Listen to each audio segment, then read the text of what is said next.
Good afternoon or morning, depending on where you are, everyone. Welcome to the 80th Bi-Monthly Breastfeeding Coalition's webinar.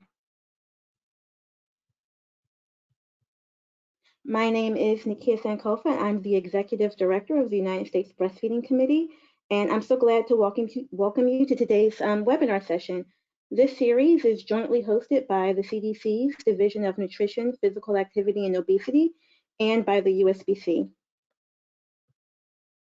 These webinars, referred to as the 222 webinars, are held on the second Tuesday of every even-numbered month from 2 p.m. to 3 p.m. Eastern Standard Time. The purpose of the series is to bring together practitioners and advocates from the field of maternal and child health to share best practices, resources, and to network and collaborate on issues of national significance. We alternate the sessions highlighting the work of breastfeeding coalitions one month and national or international organizations the next month. Coalition members and breastfeeding advocates from around the country can join us for these free webinars. The topic and speaker details are posted on the Coalition's Learning Connection as well on the as well as on the USBC's public website. To get all of our announcements, please join the Coalition's Learning Connection. A user account is required, and it takes only a few seconds to get it set up for yourself, and the links are available there for you on the screen. So to streamline access, the webinars have been set up as a series. Once you register for a session, you are all set.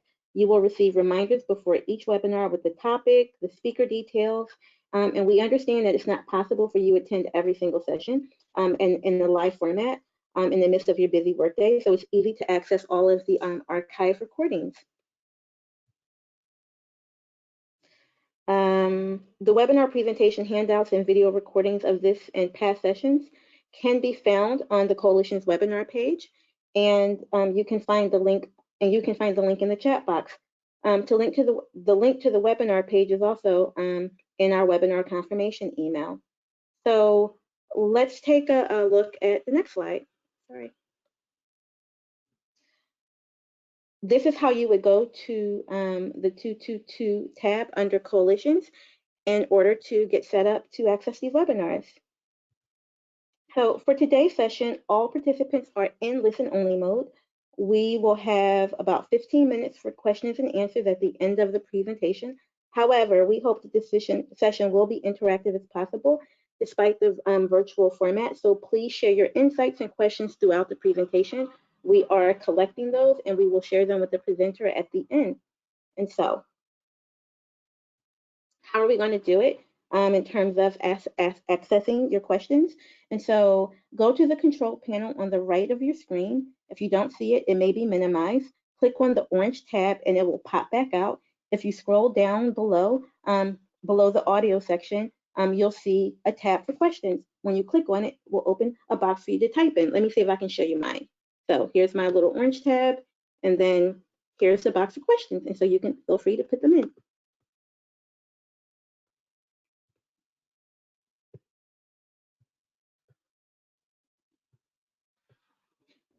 So if you're having any technical difficulties during the webinar, please send an email to coalitions@usbreastfeeding.org, and our staff will do their best to help you. The link and the email address that I just mentioned is right there on the screen. So today's webinar is being done by the Carolina Global Breastfeeding Institute, CGBI. CGBI is situated in the Gillings School of Global Public Health at the University of North Carolina at Chapel Hill. CGBI hosts a variety of research and programmatic work and training opportunities related to breastfeeding. You can join the CGBI director, I don't know, is Catherine your doctor? We're about to find out. Catherine Sullivan, to learn about training resources and opportunities related to two of CGBI's programs, the Empower Training and RISE Lactation Training Model. So I'm really excited to welcome Catherine and CGBI to talk about the work that they're doing. They do fabulous work, and you're going to be really excited to hear what they have to say. And so I'm going to turn it over to Catherine now.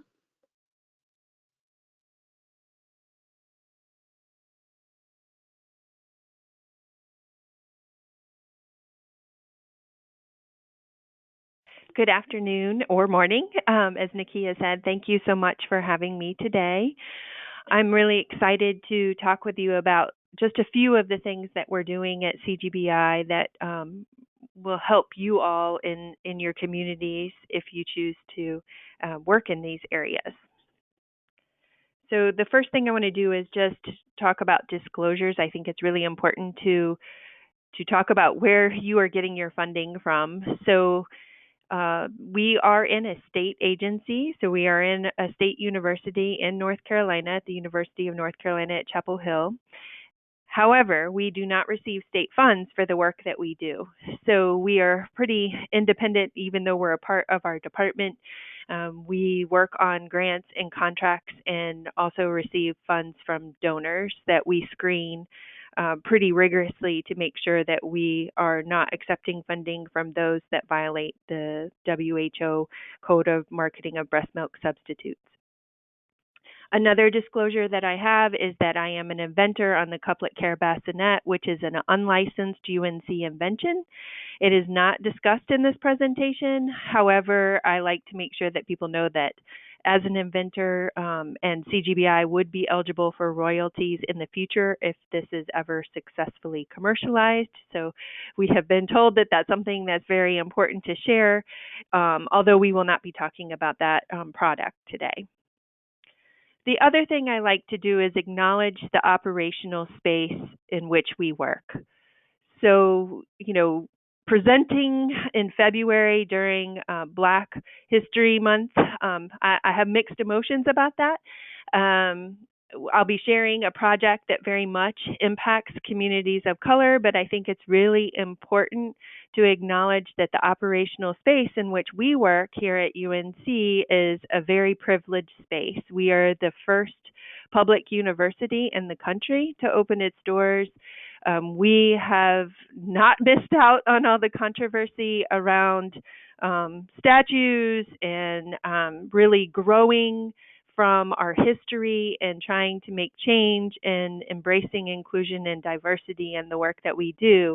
And so I think it's very important to acknowledge that we have been given opportunities and privilege that other universities or organizations may not be able to access. And so in doing so, we're owning where we're coming from and continuing to try to do work that benefits all.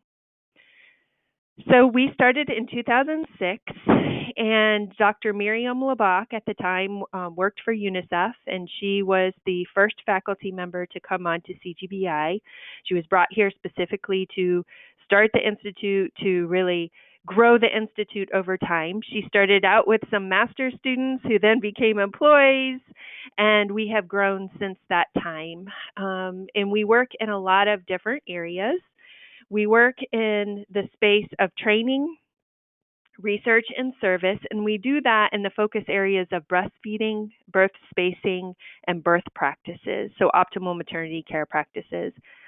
We are on a journey in terms of how we embrace our core values. We are trying to use an equity lens in all the work that we do, like many organizations, but it is a journey, and it is always a challenge to work in that space, especially when you are coming from that position of privilege. Over time, we have worked in a lot of areas, but breastfeeding-friendly healthcare is one of our biggest strengths. We were CDC subcontractors to Apt Associates, which is a large evaluation company. So many of you know our work in the Empower Breastfeeding Project, in which we helped 93 hospitals on their baby-friendly journey, and I'm really happy to say that 80 of them actually are designated at this point, while a few others are still coming along, so that's very exciting. And then this next area, Empower Training, is what I'm going to focus on, because this was that next piece of funding that came out of CDC, and it was actually a very short time frame, and that Empower Training is what we're going to talk about today, one of the projects. And then we'll also talk about the technical assistance and training that we provide through a program called RISE. For Empower Training, the focus was on those 5 hours of competency-based learning that hospital staff really need to have. So if you're familiar with the 10 steps to successful breastfeeding, Think those 5 hours of competency that are required for nursing staff in step 2 of the 10 steps. And so, based on our experience from our larger Empower breastfeeding work, we really saw a lot of things on the ground in those 93 hospitals. We were spanning 24 states. We were learning from them as we were helping them to achieve designation. And we found that there was some inconsistency around that 5 hours of competency-based skill and how it was being carried out. And so with a shorter time frame and limited funds compared to the previous Empower initiative, we wanted to really focus in the area where we could achieve something.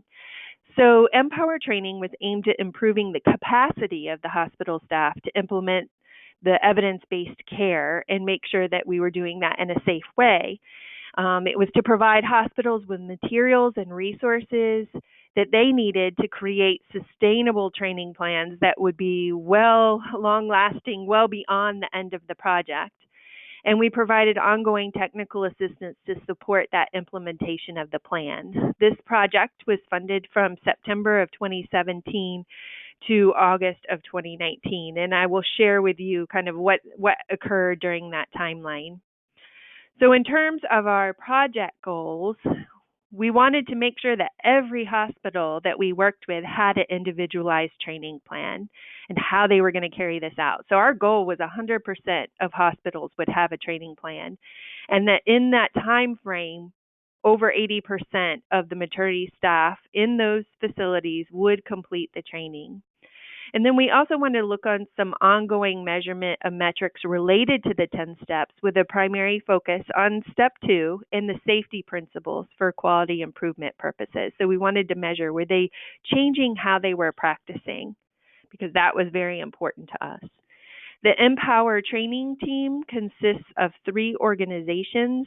APT Associates, the evaluation company, was the lead. They were running the project. And then Population Health Improvement Partners is a quality improvement firm. And then, of course, our team here at the Carolina Global Breastfeeding Institute. And this is also the 3 groups that work together on the original Empower breastfeeding project. One of the areas that we were really looking at were the hospital needs and challenges. So things that we discovered when we were out there working with the hospitals is that, the practices and the processes needed to be based on evidence, supportive of breastfeeding, but we also needed to listen to the feedback from the previous efforts and where the struggles were. We knew that quality improvement and technical assistance and resource sharing were really, really important. We found that in our previous projects that networking and being able to apply that quality improvement lens is what makes a big difference. And of course, there's plenty of challenges for our hospital partners because there's always a resource strain, right? They don't want to create confusion by major changes. They also don't want to compromise in the area of safety. And of course, from lots of the reports that stream across the media, this is always a concern that whatever we're doing, whatever we're implementing, that we're doing it in a safe way. We also found that when we went out and worked with the previous group, that there was a lot of variation in the practices and how they were implementing education processes. And so there still seemed to be, even if a hospital had really trained their staff, there could still be some gaps in knowledge and skill, even among the staff that had been trained. So some of the assumptions that we made going into this project were that they really needed some help with this, right? That if most of the training was standardized and there was a consistent methodology, that we could see improvement, and that we would see the hospitals ultimately adopting the practices and improving breastfeeding outcomes. So in a project that's only 2 years in length, you can't really see huge breastfeeding outcomes. But we can definitely say that the optimal practices could start moving into place as a result of training of the staff. And we also wanted to make sure that whatever model we came out with was a sustainable model, that they could continue to use that well beyond the project.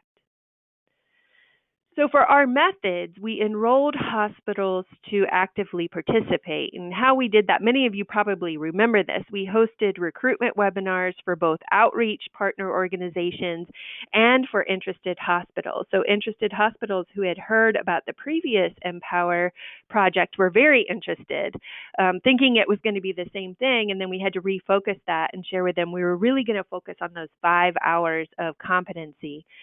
This was shared through many social media platforms and also shared by major organizations like USBC. So this information about the Empower Training Initiative was shared widely and by different partners. So state designation programs shared it, etc.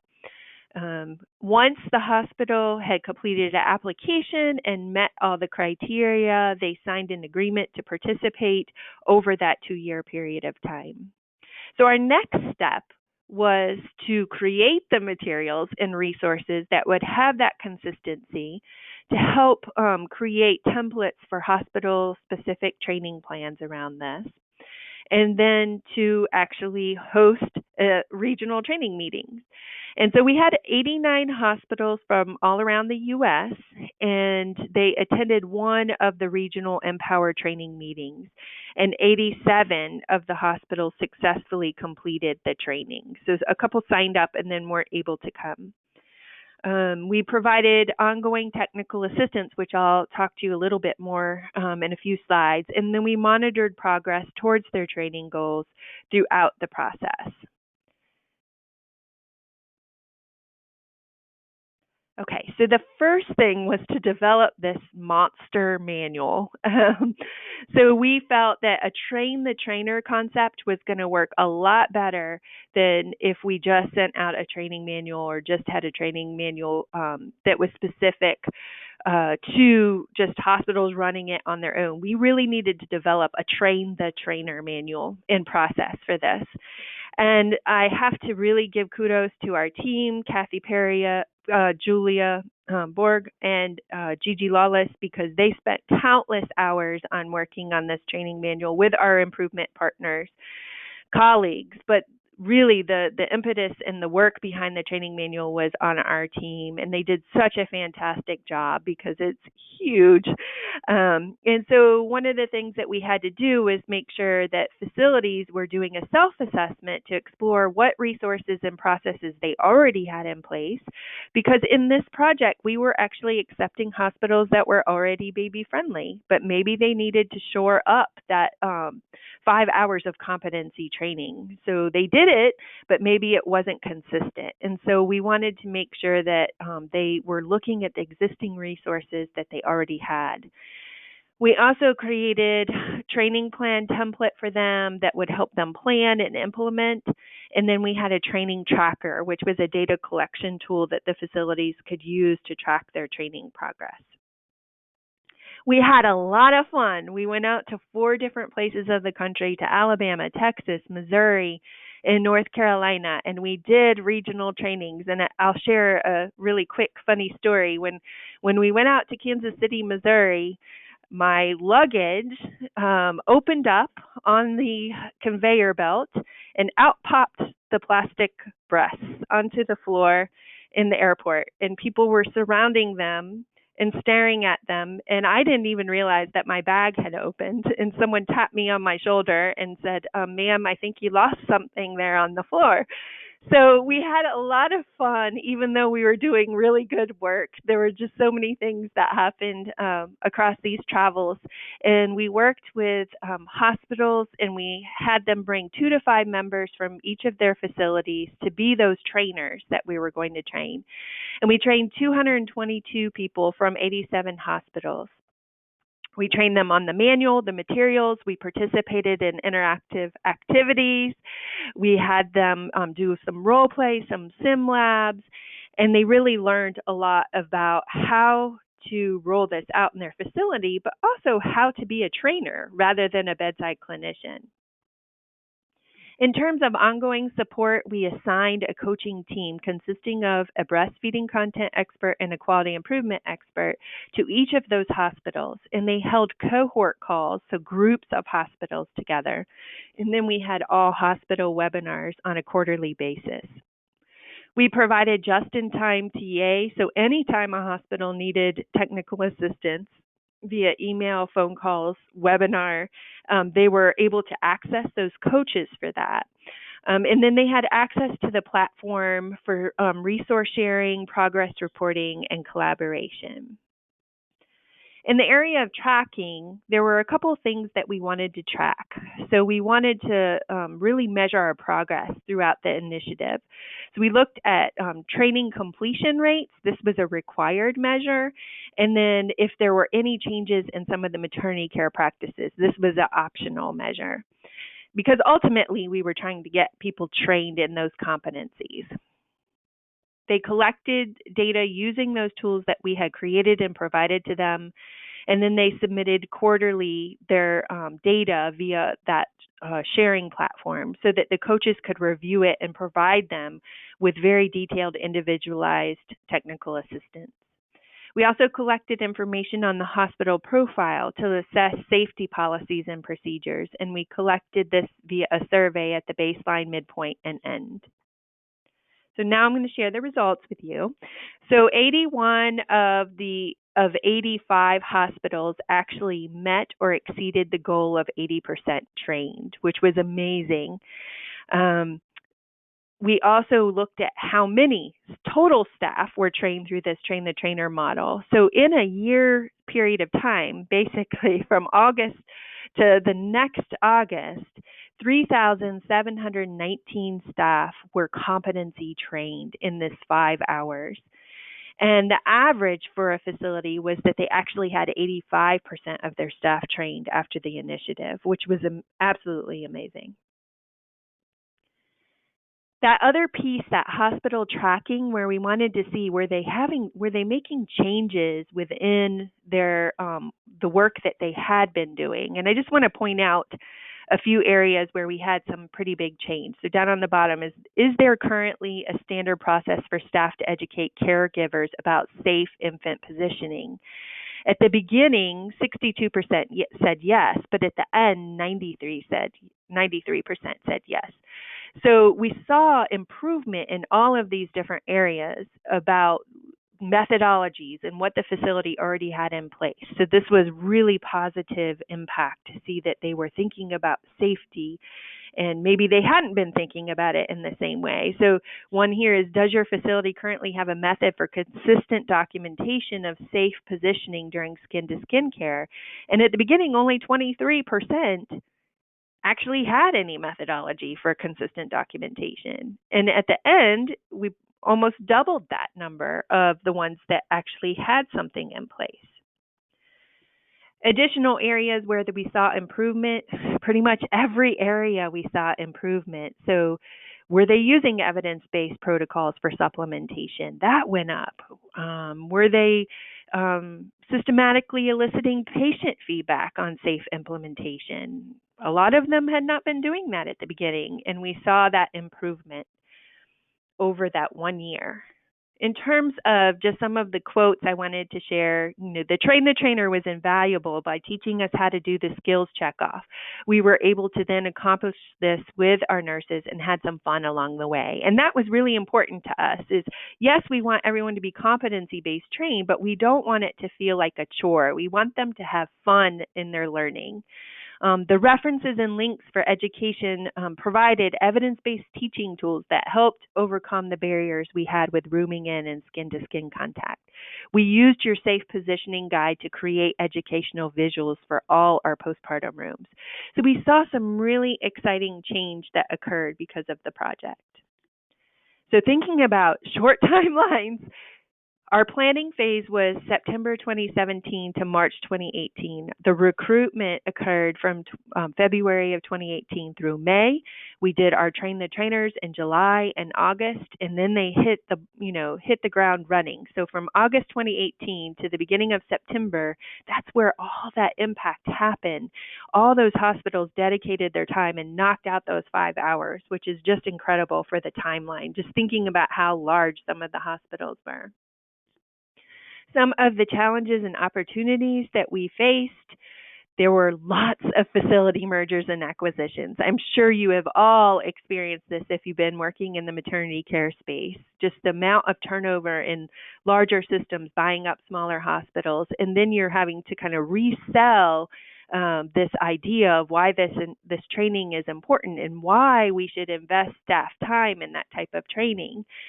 We also saw staffing shortages and high turnover in the use of temp agencies bringing in staff to help cover some of those shortages. We saw team changes. So the person that attended the trainer, maybe they left. And so making sure that the remaining team members could train another person to assist. So we saw lots of issues around that. Not related, they weren't like so upset about the project, just natural turnover that we see within maternity care units.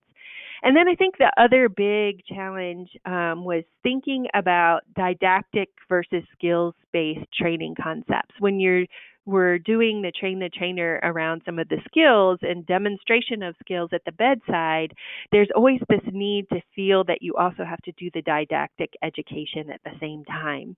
And so teaching trainers not to do that, to pull back from that didactic piece and actually just assess them on the competencies, was a challenge, but also an opportunity for them to think about where else they may need to improve their didactic skills and learning for their staff.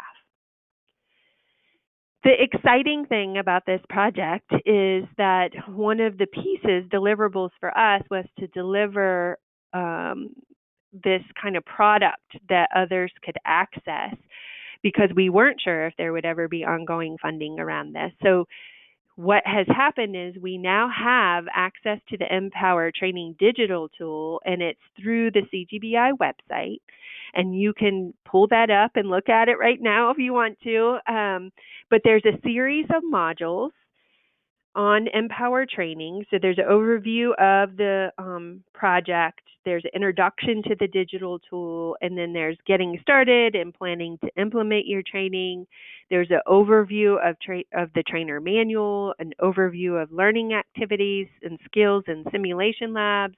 There's tracking your training and improving practices, managing change and maintaining leadership support, and then ensuring sustainable training improvement. So you have access to the manual and to the related resources. And this is available free of charge, which is always a plus. We love to be able to offer things that anyone can access and use. So this can help any trainers that are trying to help a hospital through those 5 hours of supervised clinical experience that are a requirement of Step 2. So we're very excited that at the end of the project, we were able to offer these modules and have the digital tool available to you. So now I'm going to move on to the next area.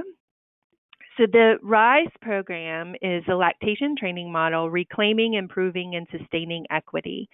And this is really not a tool that you can take away with you today, but it is something that we are providing in terms of technical assistance. So this is about changing the landscape of the lactation field and what that looks like. So when we think about the problem, we have 31,000 international board-certified lactation consultants worldwide, and I would say we have a need for all kinds of lactation supporters, but the focus of this is around that IBCLC credential, and where are the IBCLCs, and what can we do to improve the diversity of that group of professionals. And so of those 31,000, there are over 17,000 that are based in the United States, and that was as of last February. So IBCLC generally updates their website once or twice a year, and that's the last numbers we have. We know that there are IBCLCs in 110 countries, but there's huge variation. If more than half of the world are in the United States, we know that we're not getting the diversity that we would like to have in that. Currently, there is no data collected on race ethnicity of candidates for the IBCLC. We know that access to training, there are lots of trainings, but access to high quality combined training is somewhat limited. And so in some communities, there may not be access to training. And so that's one of the things that we're trying to address with that. There are 3 different pathways to becoming an IBCLC, and this slide shows you the different pathways, who generally is running that or what the area is, and then the didactic requirements, so the classroom requirements, and then the health sciences education requirements, the clinical experience that is required to complete that, and that is direct clinical experience. So pathway 1 is traditionally the one that is used by dietitians, nurses, doctors, speech language pathologists. So if they're a recognized health professional or a recognized breastfeeding support counselor, they go through and they get that clinical experience in their job. In pathway 3, it's a direct mentorship, and there are wonderful P3 programs out there where a IBCLC in the community has agreed to mentor people, be joined at the hip for 500 hours, and that's a pre-approved process through IBCLC. What we're going to talk about today is pathway 2. So this is the programs that are housed in academic units. So they have to be in an accredited university or college. And they are offering the 90 hours of lactation-specific education while also offering the clinical experience. And although the health sciences education doesn't have to be a part of their particular program, they have to at least offer those courses. So some of those courses would be like anatomy and physiology, psychology, biology. So the general health sciences that most recognized health professionals have. The things that we found around Pathway 2 is, at the time, this is a couple years ago now, there were a limited number of programs. So there were some programs that were functioning as Pathway 2 programs for many years, and then they were required to go through the accreditation process. But there weren't really new programs starting from scratch. And none of them were housed in a historically Black college or university, which is very problematic. So some of the benefits to having a Pathway 2 program are that you're offering high-quality didactic and clinical education that meets all the rigorous competency-based requirements of IBCLC and CAHEP, which is the Commission on Accreditation of Health Education Programs.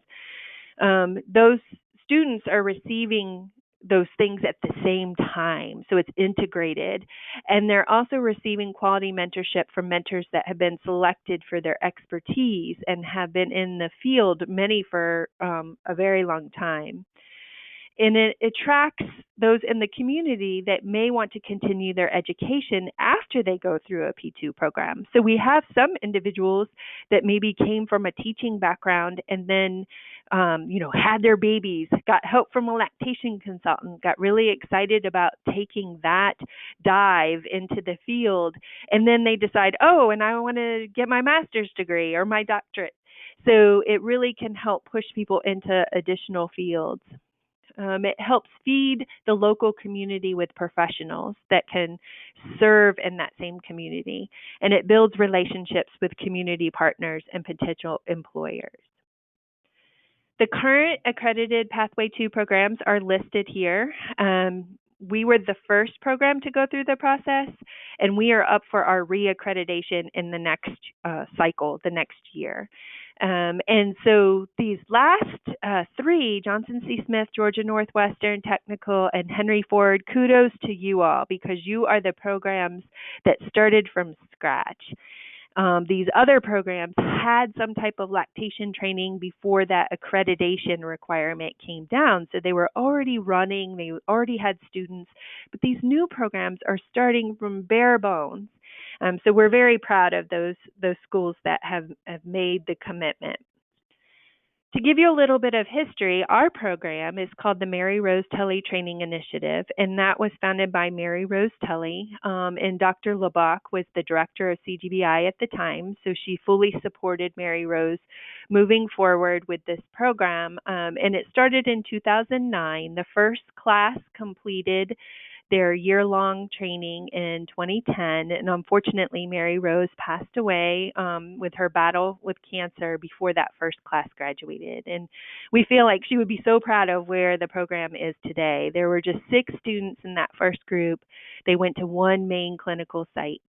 In 2013, we expanded to 7 clinical sites so that we could make sure the students were getting a variety of learning opportunities. And in 2016, we were the first program to become accredited by CAHEP and LARC. And so we started to look at how we could help other schools. And we were getting lots of calls from many mainstream large schools. And we kept thinking, they have structures in place that will help them to move forward. But what are the groups that really need our assistance?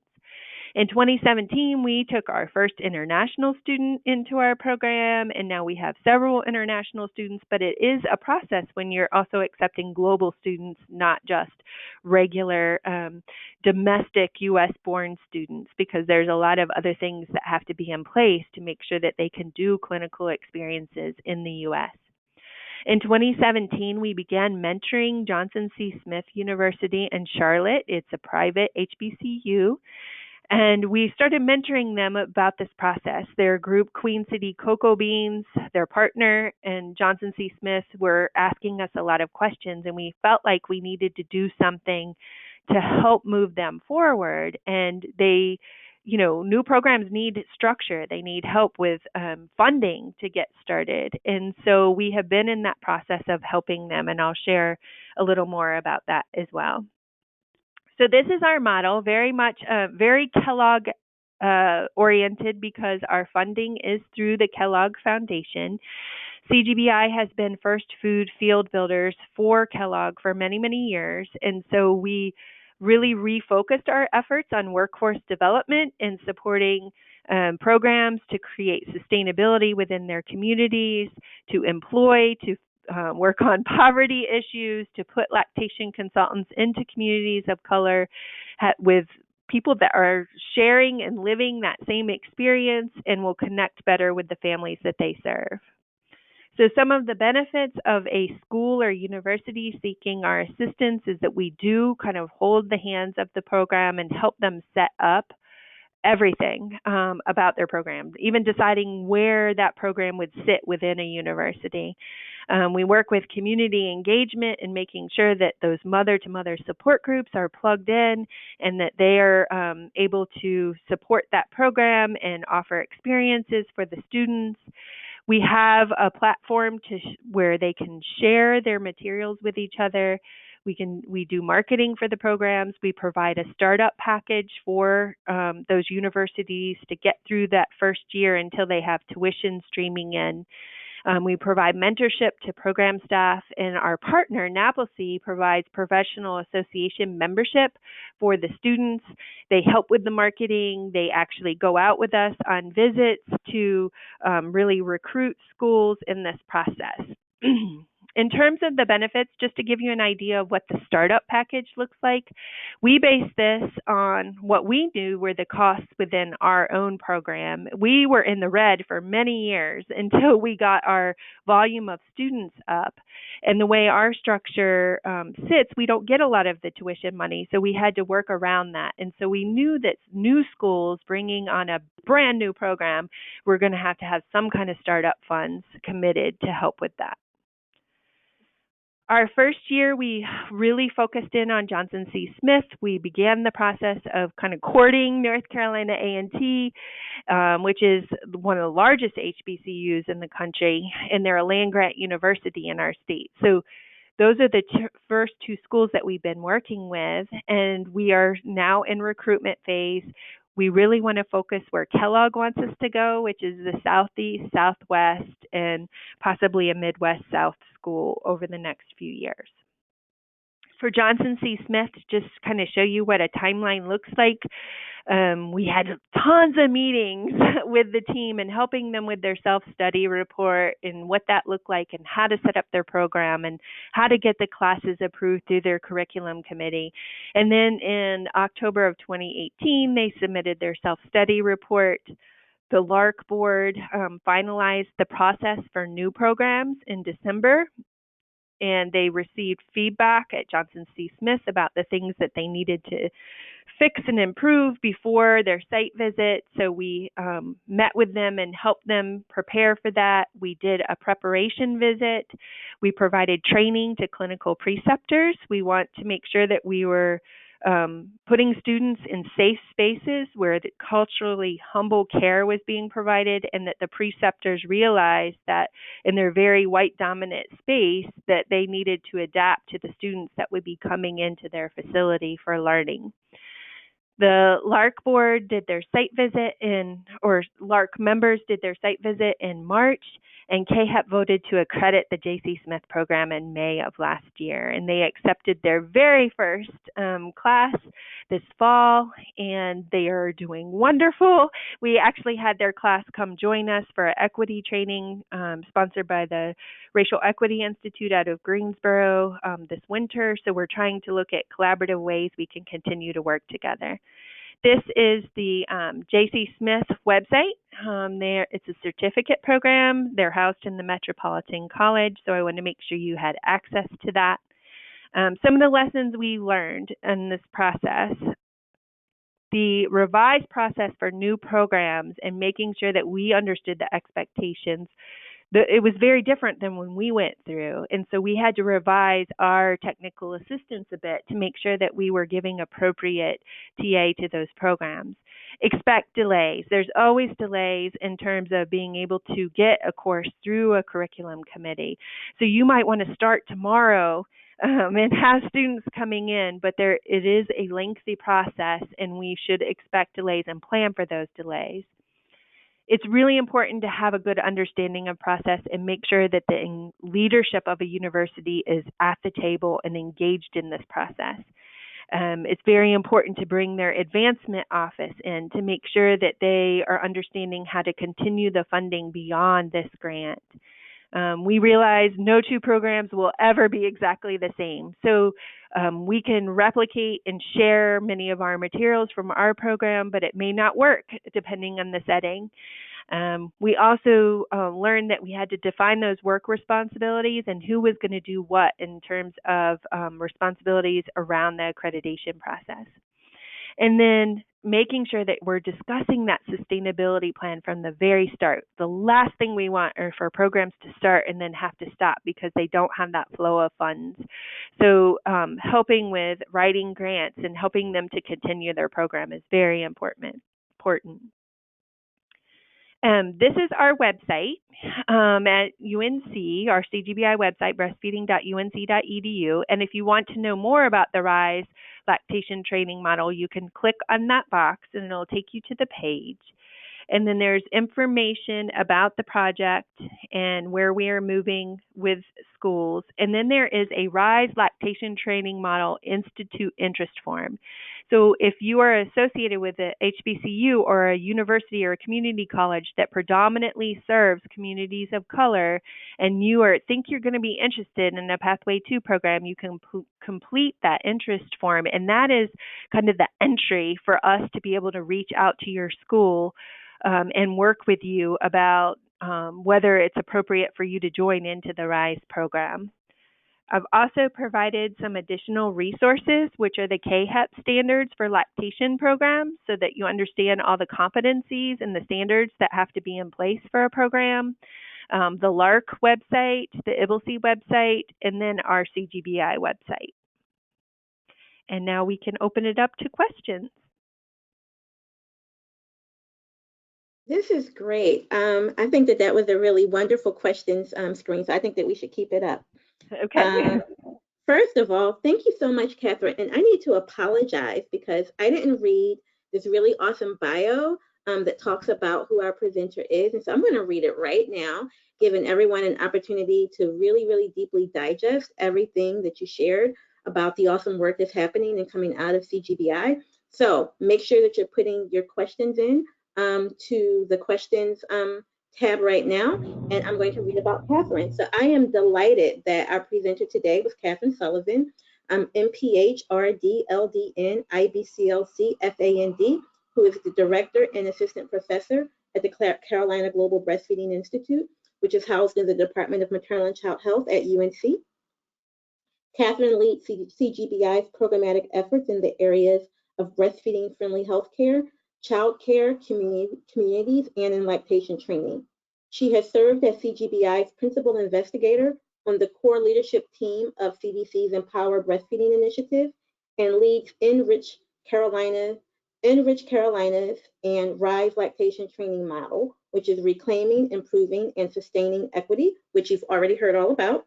Additionally, Catherine serves as course coordinator for the Mary Rose Tully Training Initiative, a CAA-HEP accredited, which is CAHEP, which we just learned, accredited Pathway to Lactation Training Program. Catherine served as the state breastfeeding coordinator in the North Carolina Division of Public Health from 2006 to 2013 and has worked at the local level as a WIC director and as a field faculty for North Carolina State's Cooperative Extension Service. Additionally, she has been a faculty member and clinician in the Department of Family Medicine at ECU's Brody School of Medicine. She is a registered and licensed dietitian and an international board certified lactation consultant. Catherine served as on the executive board of the North Carolina Breastfeeding Coalition for 10 years. She has also served as the co-chair of the North Carolina Lactation Consultant Association and the elected director up to the USBC and is a past chair of the Women's Health Dietetic Practice Group for the Academy of Nutrition and Dietetics. She was included as a fellow for the Academy of Nutrition and Dietetics in 2017.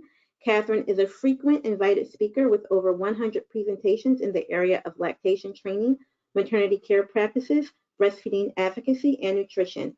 She has over 22 years of experience in the fields of nutrition and lactation. She currently lives in Chapel Hill, North Carolina. And so, Catherine, you did a really awesome presentation, so thank you so much.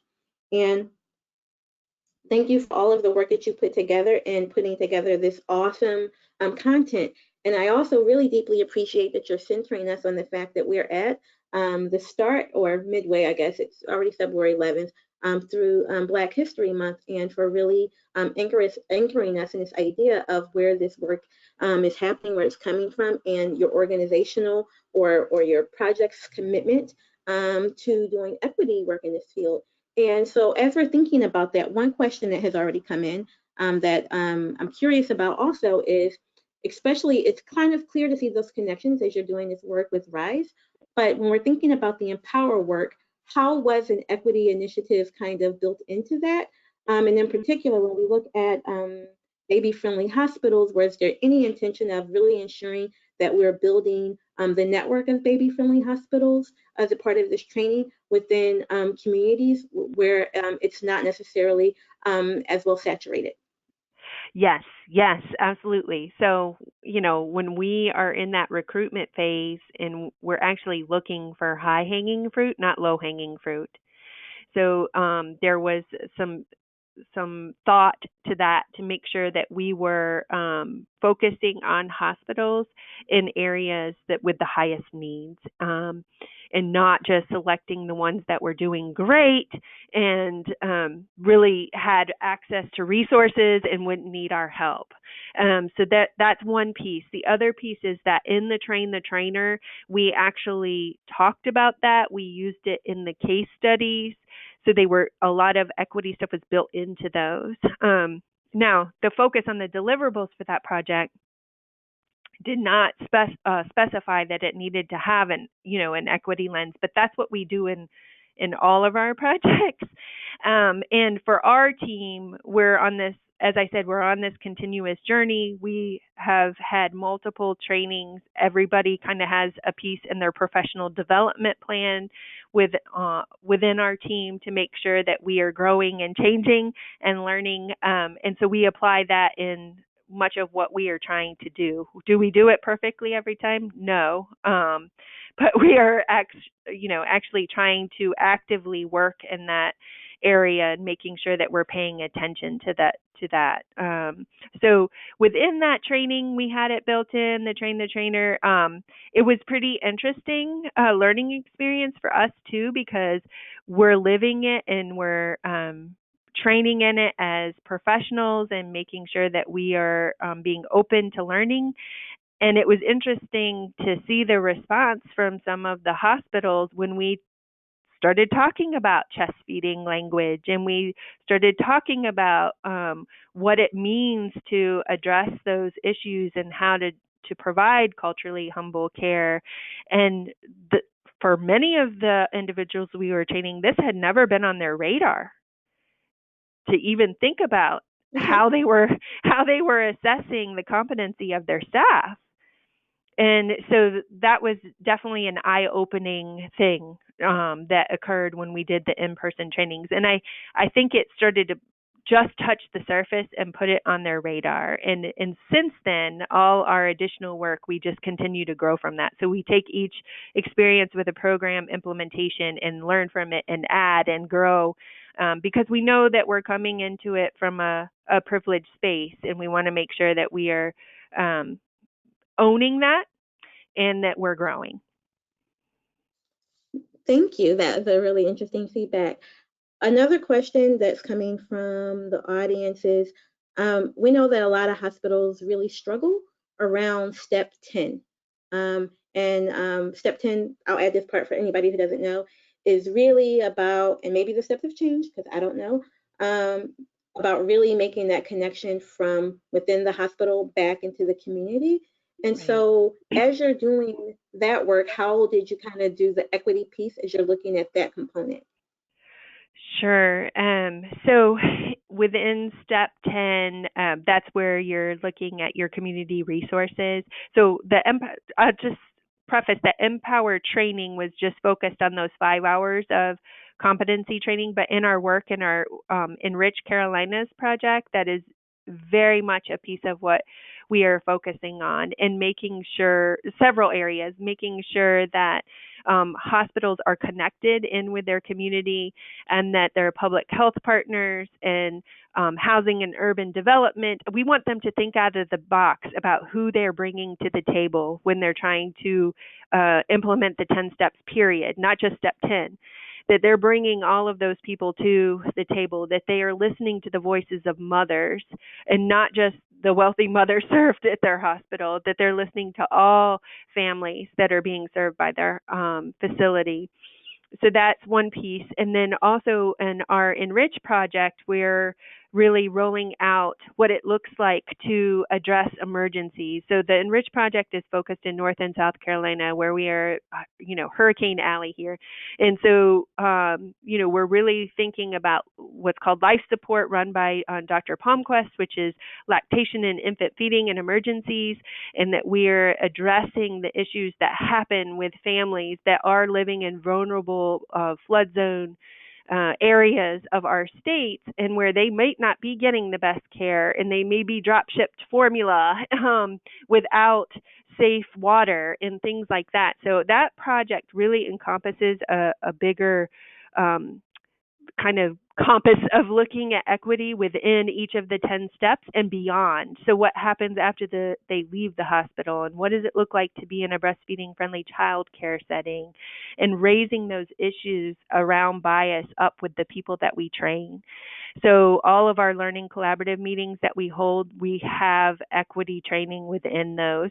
Our entire team, improvement partners, Carolina Global Breastfeeding Institute, Baby Friendly USA, we have all been cross-trained, and we've had continuous equity training provided by experts in the field that are not like us, right? We want to make sure that we are embracing our Black and Brown professionals that are really good at this type of training, and that they're providing it to us, that we're not trying to do it for ourselves, because that wouldn't be appropriate either. So that's kind of how we have rolled that into our other work. That's awesome. We have so many questions and we're not going to get to them everything. I think that people are really excited about what you put together. And I think that this question, which is the last one I'm going to ask you so that we have like a few tiny minutes to do some announcements that we have. If funding was not an issue, what would CGBI want to do next? Where do you see the gaps currently that you'd love to help fill? Well, I think there's still a whole lot more that can be done in the maternity care space. However, I also feel like if we could replicate some of the work that we're doing now domestically on the global scale, we could provide a lot of good technical assistance to country level partners that are struggling with these same issues. I mean, so I feel like the things that we've tested that have worked really well, I would love to see us scale them up, not only nationally, but internationally. Thank you, Catherine. Thank you, thank you, thank you. And so I'm going to switch gears, and if we have time for any more of these questions at the super duper end, we'll come back to it. But right now, I'm going to open it up for some announcements from CDC, who would like to tell us about what's happening in their from their perspective. So here you go. Open to you, Carol, or whoever might. Thank you, Nikki. Hi, good afternoon and good morning, everybody. And Catherine, I have to put my name in the ring to thank you as well. I think CGBI has made some incredible contributions to the field, and I hope you continue to get enough funding to meet your dreams. So very quickly, maybe you have time for questions at the end. I would just like to make three very quick announcements. One, we've mentioned this before, but we have set up a special CDC MPINC update listserv that can be accessed by hospitals, but also other advocates in the field for this work, so that you can get regular updates and also information from CDC on where everything is and what's happening. The way to do that is to actually contact our MPINC box and ask to be added to that. It would be the MPINC, MPINC at cdc.gov. Just send an email with your full name and your email address and ask to be added to that listserv, and our staff here will do that. The next slide, am I supposed to advance those? Okay, you are, thank you. The next one I'm excited to share with you is there is going to be a webinar. And I forgot to put the date up there, sorry. The webinar is on Wednesday, February 26th at 12 p.m. Eastern Time. And you can see it listed here. It is titled Early Child Nutrition from Birth to 2 Years. And if you're able to participate in that, I would encourage you to do that. Our own Heather Hamner from our office, who is our lead for our early child nutrition work, will be presenting on that in partnership with the American Academy of Pediatrics. And I've put the two links on there, the registration link. And if you're unable to sit in on the call live, they will be recording it. And I've put the link for that as well.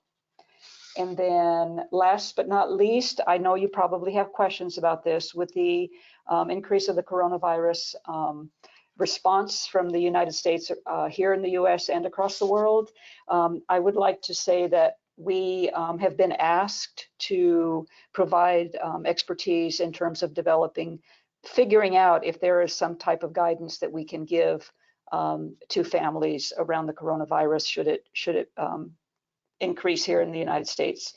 And our team lead, Kriya Perrine, is assigned to that project and is working on it. As we have updates for you on anything that emerges from that, we will be sure to let you know, and we'll work through USBC to get the information out. And I think that's all I have. Thank you.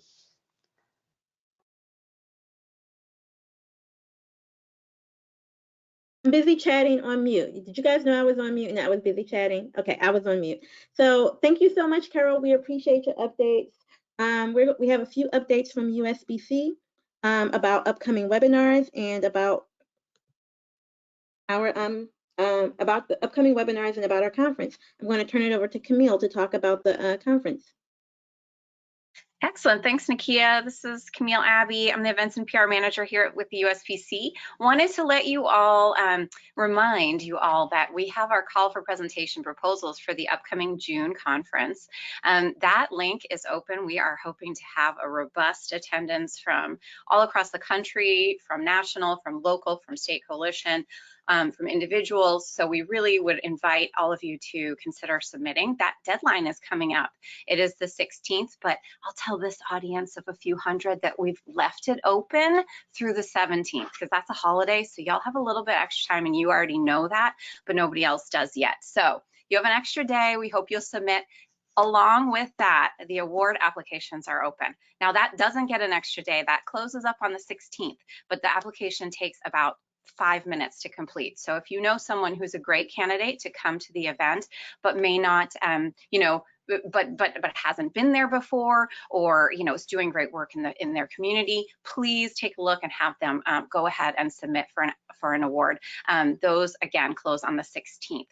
Can you advance the slide for me, please?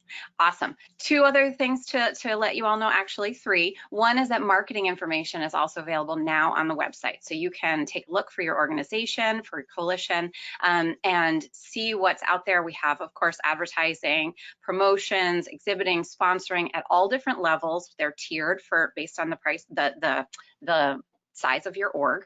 And so that's available now. Take a look at the website. It's right there. You also can just go ahead and save your hotel room, get that booked up so that you know you're set. And registration is going to open in March, but you can see the categories and fees on the website on the FAQs page now. So all of that is there for planning purposes. Everyone needs that as they go ahead and get the time off and get the budget approved. So please know that it's there for you, and we hope to see you in Scottsdale in June. I will pass it back. Thank you, Camille. And so for everyone, I want you to know that we're going to put in the chat box right at this moment a link to the evaluation. So please do complete the evaluations before you jump off the line. And we want to tell you about our next 2 webinars. The Collective Impact webinar is scheduled for Tuesday, February 25th. From 2 to 3 p.m. and we're going to be hearing from Wesley Buggs from Reaching Our Sisters Everywhere. It's going to be an exciting presentation. You don't want to miss it. The next webinar is one that had to be rescheduled, and it is going to be by Kendata Green from Black Mothers Breastfeeding Association. And Kendata is going to be talking about envisioning a breastfeeding friendly system 2.0. And so these are going to be excellent webinars. We want you to attend. We want you to be a part of it, to be a part of our learning community as we continue to do this work. And so you can stay in touch with USBC. It's already 3 o'clock, so I'm starting to talk really fast. You can continue to stay in connection with USBC by joining us on Facebook or on Twitter. You can connect with your coalition or learning communities at breastfeeding by clicking on the links on the screen. And you can always contact us via email at office@usbreastfeeding.org or coalitions@usbreastfeeding.org. Thank you so much. We hope that this session will spur ideas for collaborative action. Please complete the webinar evaluation. The link is there, and let us know how you're doing. Your suggestions are valued and it will help us to define future sessions most relevant to you. You will receive a certificate of attendance when you complete the evaluation. Goodbye for now and have an awesome remainder of your day.